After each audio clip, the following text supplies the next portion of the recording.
yesterday, today, tomorrow.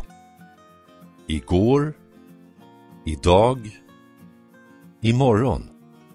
Igår, idag, imorgon. Yesterday was Saturday. Igår var det lördag. Igår var det lördag. I was at the cinema yesterday. Igår var jag på bio. Igår var jag på bio. The film was interesting. Filmen var intressant. Filmen var intressant. Today is Sunday. Idag är det söndag. Idag är det söndag. I'm not working today. Idag arbetar jag inte. Idag arbetar jag inte. I'm staying at home. Jag stannar hemma. Jag stannar hemma. Tomorrow is Monday. Imorgon är det måndag. Imorgon är det måndag. Tomorrow I will work again.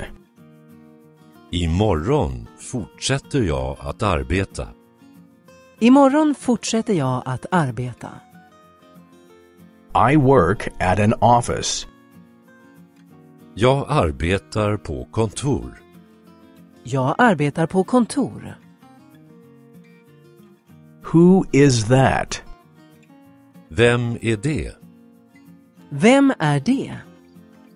That is Peter. Det är Peter. Det är Peter. Peter is a student. Peter är student. Peter är student. Who is that? Vem är det? Vem är det? That is Martha. Det är Marta. Det är Marta. Martha is a secretary. Marta är sekreterare. Marta är sekreterare. Peter and Martha are friends. Peter och Marta är vänner. Peter och Marta är vänner.